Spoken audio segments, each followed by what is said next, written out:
Hello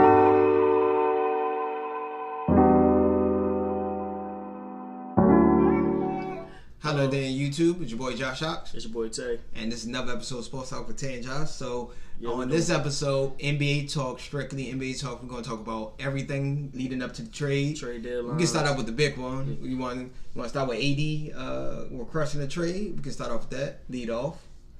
I mean, we got to go with the. And we can talk about this week petty champ. We have two week petty champs. We have the Indiana Pacer crowd for saying to Brandon Ingram, LeBron's going to trade you. That was very petty. You, my friend, deserve it. Stay petty. Yeah. And we also got the New Orleans Pelicans being petty. Yeah. They was leaking that nigga. They was leaking everything. They made it worse. Like, they really did. They was being petty. Yeah. But first, yes, people, we all hitting the drink. The best analogy I heard was what Christopher Saw and Rob Parker was saying. They said New Orleans acting like that young teenager who got his heart broken by the girl. So he's telling everybody. He's being petty. Yeah. Telling everybody all their secrets. Yeah. You know what I'm saying? He done wrote something on the bathroom stall. But truthfully be honest, I didn't have them getting 80 this season. I said maybe the summer or next season. I said that was too much. I wouldn't personally. I don't think the Lakers should give up all their young talent for him. No, for someone who don't even play. I think he only averaged like 60 games a year, if that. AD is a great talent. Let's think about it. If you trade all those assets, it's just gonna be LeBron, maybe Rondo. Rondo's actually part of the trade, so it ain't Rondo was in the trade too? Yeah. I thought it was all the young guys. I thought it was like 5 people and 4 draft picks. What was his name? The original, some of the original ones were Kuzma, Ball, Ingram, and then they added Lance Stevenson. Can you trade that many people? Yeah, then Won't that mess up the roster count? So what, you gonna just go to G League and pick up people to fill up the spot? Pretty much. Jeez. Oh no, the Lakers are gonna be fucked in the next 5 years. They literally have a 5-year window. The problem with the Lakers is post LeBron they're gonna be trash. Exactly. Yeah, that's why I don't think they should do that. But this is the thing, and you gotta think long term. You wanna build a dynasty. And that's why I was like, I like what Kobe said with his interview with ESPN. He was like, if you're gonna go for it, go ahead, go for it. But I wouldn't risk it. I wouldn't risk it. Like, no. If I'm as Magic Johnson, you push Pelinka, I would just say I think we should just wait till the offseason to see. He's literally trying to bring like this entertainment value to the LA team. Problem, the Lakers is not the Lakers like it was like in the 90s and early 2000s. Exactly. So my thing is this: why would you want to get rid of your young core? Already been together for like 2-3 years. You already let Julius Randle walk. And you see what he's doing with the Pelicans. Yeah, he's done pretty good. So you let him walk. You already let him walk. You're going to trade him to the team that he signed with on the offseason for one player for 5 years, maybe 5 years. I think this is what I think the Pelicans are doing. And you're still not going to beat Golden State. Yeah. No, you'll barely make the playoffs. But AD, they will if they make the playoffs. They're banking too much on trying to get big free agents, other than trying to build a team. That's what they're doing. That's the problem with the Lakers. Trying to buy the love. Yeah. You can't do that. Man, you can't. Hey, you gotta look at it like a relationship. Sometimes just buying all the gifts and all that shit for Valentine's Day just don't help, my nigga. Sometimes you gotta make every day fucking Valentine's Day. Yeah. Like, you know what I'm saying? Like, bro, like, you can't have. All right, this is one of my problems. And I don't know if it's Luke Walton. I don't know if it's because LeBron's on the team. I truly believe Lonzo Ball should be a lot better than what he is. I'm not saying it because of his pop. I ain't saying that because of that. He's been injury prone. Been injury prone. And the fact I think that somebody's holding this game back. Mm-hmm. Somebody's holding this game back. I don't know if it's Luke Walton. I don't know if it's Brian Shaw. Somebody on that coaching staff. Because I was looking at some of his old tape. And like something like his old highlights, even his summer league stuff. Bruh's talented. Yeah, he's talented as hell.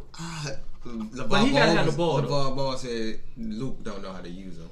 He needs the ball in his hand. Like he's like not, LeBron's on the team, so he's like ball driven. Yeah, I'm like no. So it's like you having a Jason Kidd on your team, but you try to turn him in who's like a good spot up 3-point shooter? Mario Chalmers with the Miami Heat. Mm-hmm. That's basically what you're trying to turn Lonzo to. Nah, man, you gotta get him the ball. You think LeBron should just come more off the ball? Yes. I said that from the get-go. He should have been more in the post. Yeah. Yeah. You got 2 point guards that can literally run the team. Rondo don't care. He's gonna tell him to back the fuck up. You already seen how Rondo worked. Lonzo ain't gonna do it because it's only his second year. But as he get older and he gets more into the league, he will probably be more like Rondo and be like, clear out. Let me run the offense. Okay. I think so. Me personally, I understand he got drafted. I know he's an LA, California kid. I think he might get the fuck out of the Lakers for him to prosper. Think so? Yes. Yeah, I'm gonna have to say yes. I think he's gonna have to get out of the Lakers. He might not be there. Those guys. So they said Magic Johnson supposed to have like a meeting and he wanted to talk to. Yeah, talking. Yeah. Because that Pacers blowout was, I think that was a message. Yeah. I think they was sending a message. Oh, now you want to get rid of it, so guess what? See what happened when we don't play. Yeah. So, and then the pitcher thing. Someone said, I know a lot of sports analysts were saying, this could ruin the chemistry of the team. Like, the problem is they made it so publicly, like, from a PR perspective. And then the Pelicans leaking out the trade information. They make it no better. So it made it more the house is already on fire. Yeah. They just poured gasoline on it. That's all they did. Yeah. Now, my thing was this now. Mm-hmm. What's KD right about? LeBron toxic? Yeah. LeBron is a coach and a team killer. Yes. Because think about it. Every team he went to and left, the team left in ruins. Yeah. Miami haven't been the same. Nope. Cleveland is just a dumpster fire because he was encouraging all these bad signings, contracts. Like he's pretty much trying to run it like a GM. Even though most players are horrible general managers. Yeah. You can pick a good all-star team, but as far as a roster, my nigga, you good. You got it's more than just rosters about contracts and money and salary crap. You have to factor that in with the talent. So. I was about to say, bro. I mean, as much as I'm a fan of LeBron and all that, that toxic behavior is like kicking in a little bit. The problem is they have to win how many games? They got to win 21 of the last 29, 30 games to make the playoffs. Yeah. So Sacramento's and every team on that. So to make the playoffs, to me in the West, you got to win at least 45 games. 48 probably. 48 really. 48 is more realistic. Yeah. 45 you might get, but even if they get the last spot, they're gonna get swept by the Warriors. I'm about to say, it's the Warriors number 1. I thought it was Denver for some reason, but Denver's number 2. No, so Denver's number. Yeah, if they play Denver, they got a shot against Denver. No, I don't think. Because Denver's still young. You got LeBron, who's a vet. Yeah, they got a shot. But Warriors, they have 0 shot. Yeah, they have 0.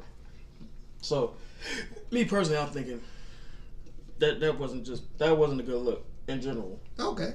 I mean, they had to nip that shit in the bud, though. But it's not looking good for them because it's like I said. Who you blame for the chemistry? Is it Magic, LeBron? All 3 above. I'm gonna say it's a combination. It's all 3. I want to say it's a combination of Magic. I'm trying to think. How can a guy? I'm sorry. I understand a lot of people giving hell to Brandon Ingram right now. I'm not one of those people. Mm-hmm. I actually think the kid still got talent, but. It fathoms me that this kid was averaging 21 points a game last year on the same, pretty much with the same roster. But one guy comes in, he's all the way down to 16. LeBron is ball dominant. That's it. He turned him into Chris Bosh, bro. LeBron, I hate to say this, LeBron need to come off. Yes, I hate to say that because he's older. No, it's not because. And the problem with the Lakers is you have to understand timing. Yes. They don't have that much time. LeBron is old. They only got maybe 4 years, and that's why they was trying to do the whole let's get rid of the young core and bring all these young. They doing this. They doing. I want to do the analogy. They more like trying to do a cup of noodles as opposed to cooking a good meal. You know, you gotta season the chicken. You gotta bake it. You gotta marinate. You gotta let it marinate. They not doing that. They was like, no. Put it in the microwave. Pour some water. 2 minutes. We need it right now. Yeah, we gonna go to Popeyes. It's quick and it's fast. Yeah, I think the ramen noodle and a home cooked meal is probably a good analogy. They're going with the quick route as opposed to, even though it's quick, it may fill you up, but it's not. It doesn't got the same outcome as the home cooked meal. If you can cook good, everybody can cook good. Or you got like a significant other that know they could cook their ass off, but it's like one of them lazy days, so they like, nah, we just gonna go up the street today. No, okay. Like, you know what I'm saying? like we just gonna go up the street. You know what I'm saying? But nah, it was not a good look though. Like the photo, even I blame Magic Johnson. I blame Magic Johnson. He just gives 75% of this. Then I blame LeBron because LeBron was pretty.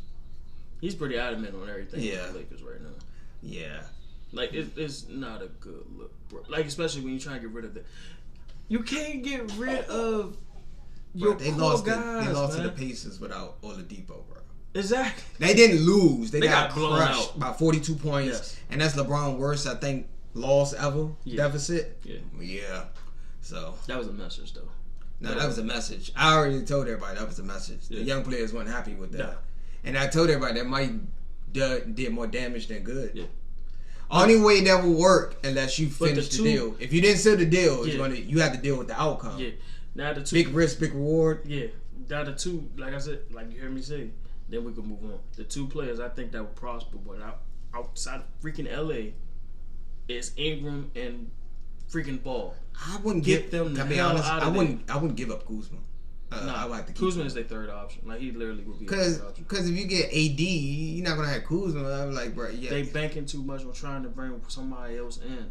I'm gonna say this. I think the Lakers should just wait. Hey, and the funny thing is, what happened if AD pulled a Paul George? Not stay, but he goes somewhere else, and he said, "Oh yeah, I love to play for the Lakers." If he goes somewhere like Boston, he better not leave Boston.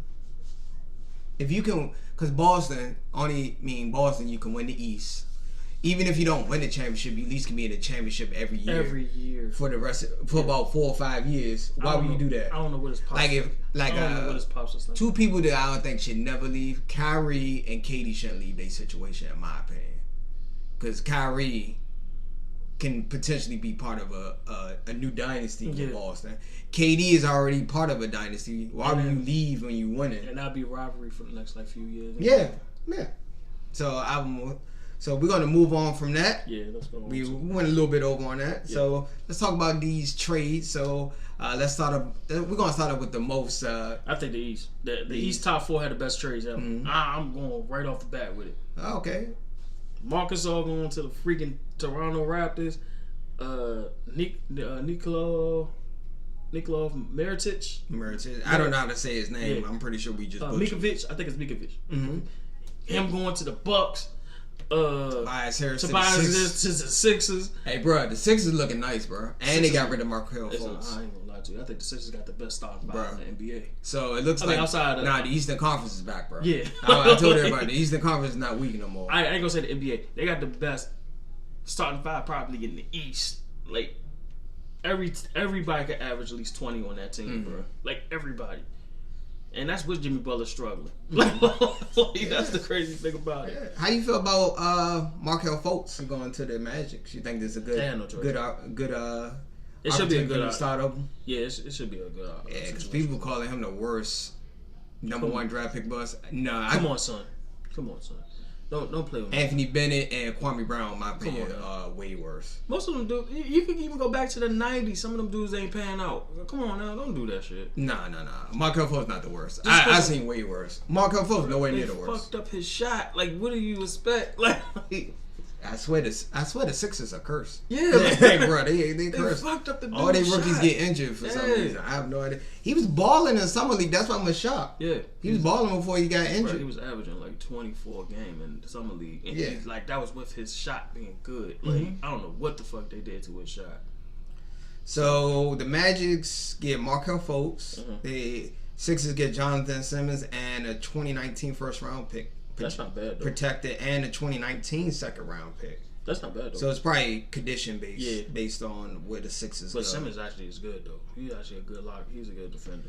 Oh, the Pelicans got Stanley Johnson and Jason Smith. That might not be that bad. I've been sleeping on Stanley Johnson, dog. He need more playing time. Yeah, he's not that bad. The Bucks are looking nice, bro. They building for. What was the one thing we always said they was missing? Shooters. That's all they need. Guys that can get their own shot, right? Cause they long, athletic, fast. Now all they needed was a jump shooter and somebody that could get their own shot. Now they got 3 of them. They got a nice squad. If you actually look at them, they got a nice little squad. Yeah. Then they get what's the face too? They picked somebody else up before, didn't they?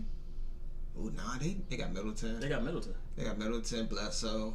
Ooh. Man, they got a nice squad. I'm just thinking about their squad. They got a nice. Well, the Eastern Conference is going to be very interesting. The top four in the Eastern Conference is going to be very interesting. And Memphis just letting everybody go. Yeah, but they keep Mike Conley though. Nah, you gotta let them go. I don't know why they gave him that I would never pay Michael Conley that kind 36 million. Hell no, hell to the no. He's a good player. Not worth the. I said you got not worth the money. Yeah. I said, all right, bro. As soon as his contract, I'm like, we gotta trade this guy. We gonna go to hometown, then we gonna go with the hometown, then we probably gonna end it. Go with John Wall. Nah, that was gonna be the other thing. But Otto Porter got traded to Chicago for Jabari Parker. After giving him that horrible contract, they should have got rid of him. Let's touch on that right quick. Let's touch on that. Then this is gonna be pretty long. I'm sorry. I love the NBA when it comes to this time of year, so this video might be a little long. All right, with the Otto Porter. All right, you see how everybody want to bash him and all this, that, and third about he ain't living up to his contract, this, that, and third. So nobody want to blame the. I'm talking all the Wizards fans. All the Wizards fans. You can at me on Twitter and all that shit. I got time. I don't give a fuck. I got time. But how y'all not gonna blame the organization for matching the offer? That's their fault. Know what I'm saying? Everybody blaming Otto Porter because he got the contract. But nobody won't blame the front office to matching the contract. Yeah. But you won't blame the player. No. That doesn't work like that. He got signed to No offense. I said it. We said it at the time. I don't know what the Wizards thinking. He would have walked. Yeah. I would have traded him or something. Yeah, it was the Brooklyn Nets. They gave this man a max deal. You decide to match it. Nah, it was Sacramento. Sacramento was trying to. Sacramento? Yeah, Sacramento gave him. I thought it was Brooklyn. No, it was Sacramento. Okay, my bad. My apologies. Sacramento offered him because he was about to sign with Sacramento, and they was like, "Nah, we'll match it." Okay. That's pretty much how the situation. But was. But then you got your replacement in the draft coming up, and that was Kelly Oubre. Yeah, and he's balling out in Phoenix right now. Mm-hmm. So you pretty much just like. That's what Wizards dumb shit. Yeah. And then you get rid of Mark. You get rid of the Morris twin for I forgot what the fuck they got rid of him for. Yeah, but they got Jabari Parker and Bobby Portis. That's not. Jabari Parker never lived up to his name. Nah, he's injury prone too. Yeah, he's never healthy. Mm-hmm. But they got their small forward and their power forward for the future, pretty much, if they're healthy. Jabari Parker. Portis is not a bad pick. Bobby Portis is not a bad pick. Yeah, just want to see him push for teammates. He'd be okay. I mean, he got a little anger. You might need a woosah a couple of times. Yeah, pretty much. Anybody else? Iman Shumpert got traded. Oh, that's what it was. Wesley Johnson, a 2020 pick. Oh, okay. Even though I think that was more of like getting rid of the contract move for the Wizards. Phoenix got Wayne Ellington and Tyler Johnson. I'm just going down the list. Malachi Richardson, he's actually a good player if he actually plays. Yeah, and he's with the Sixers. Hey, Sixers making moves. Los Angeles Lakers made I don't know who Reggie Bullock is. I ain't gonna lie to you. You want to talk about this Harrison Barnes? Oh boy, yeah. Getting traded in the middle. All right. News already came out now, so we pretty much already knew this. You know, we already knew what was going on. Mm-hmm. So. His agent already knew he was going to get traded, so Harrison Barnes decided to play anyway. So it wasn't technically in the game when it went through. Nah, they set him on the bench. Yeah. But it was like it went through. But he was balling that game. Yeah, he was balling. That's what made it bad. He was balling in that game. Yeah, he had like 22. Yeah, he was balling in that game, and they just let him. Yeah, they had to say. Mavericks I'm shocked they let Dennis Smith Jr. go. Yeah, he was like the reason I'm shocked because they just had him for like a year. That's why I didn't understand why he let him go. And let's not forget that backcourt was actually going to be nice. I didn't understand why they let him go. Oh, we forgot. Porzingis got traded. We can briefly talk about that. Yeah. Was you upset with this trade? No, that nigga wasn't even going to sign long term. And he injured. He was injured. Like he probably not. Is he even going to play this year? No, hell no. He ain't playing this year. Not with no torn ACL. Hell no, he ain't playing this year. If he is, he's gonna be like act. After All-Star break. That trade, the Knicks get DeAndre Jordan, Dennis Smith, Wesley, and 2 future first picks, and Porzingis, Tim Hardaway, Courtney Lee, and Trey Burke goes to Dallas. So 3 guards for a center, a guard, and a guard/forward. I actually think the Knicks won that trade. They got more money out of it, and the fact that they could just buy him out. Nah, because they got Dennis Smith Jr., still young player. DeAndre Jordan, proven center. What's Dennis Smith? This is the second year, right? Yeah, second year. Shit, yeah. He's still on his rookie contract. He's still on his rookie contract. And you have Wesley Matthews, who's a good 6 man. But they bought him out, though. Oh, they bought him out? Yeah, he went to the Pacers. Okay. Then you got 2 future first-round picks. Yeah. The Mavericks is not going to be that good for a minute, so y'all can get some good draft picks out of it. I actually think, in my opinion, I think the Knicks won the trade. Me personally, after looking at it, I think. I think. And they freed up cap. Yeah. So. I think this is about to be Melo 2.0. What? Because Porzingis has to get out of a place where pretty much they was either one or 2 things. Either they was gonna find your replacement anyway, or you wasn't gonna sign long term. So they had to get rid of him. Yeah. So it was like one of the things. But even with Dallas, they tried to get him to sign a long term contract. He's like, "No, I'm just gonna sign the 1 year, $4.5 million." Porzingis. He's betting himself next year. Oh, okay. And he's taking, and he's gonna be one of the top agents. But he wants to be one of the top free agents in 2020. But you gotta stay healthy for you to do that, though, son. Yeah, that's true. Just saying. I'm not saying that because I'm a Knicks fan. I'm literally saying that because history has known that big men are known to be injury prone after they get a significant injury like that. Yeah. So. Okay, it's been a lot of good trades. We were just talking about just the big ones. In my opinion, the top 4 teams in the Eastern Conference made the best moves, and the Eastern Conference is back. It's not weak no more. I'm tired of people saying the Eastern Conference is weak. I wish people would stop saying that. But actually, when we look at it, for real, the East has been decent enough. The only thing was that LeBron was kind of like dominating. Agreed, because LeBron was there and make it look watered down when it's actually not. And the West is slightly overrated because a lot of people. The West is just top heavy. Yeah. They got more of the stars, but they got more of the stars, but they ain't got team build like the East do. Yeah. Like a lot of those teams are actually drafted together. Yeah. Some of them, And I think Kawhi may stay in Toronto. I think so. I've been saying that. I'm just telling everybody I don't think he's gonna leave. I think he loved the city too much. I think it's the city and they're winning. Yeah. Like, it's depending on. I mean, if they go to the finals, why would you leave? I'm just telling everybody. If he even make it to the Eastern Conference Finals, he's not leaving. I don't think so. Why would you leave, man? I wouldn't understand. Yeah. All right, I think that's it. Yep. Peace and hair grease. We just went on a rant for a second. Yeah, it's cool. And just to let you guys know, hit the like button, follow, subscribe. If you could like, you can share. Follow us on our Facebook group. Yep. YouTube channel. We might do another. We might do an overtime bonus episode. Yeah, if something else comes up.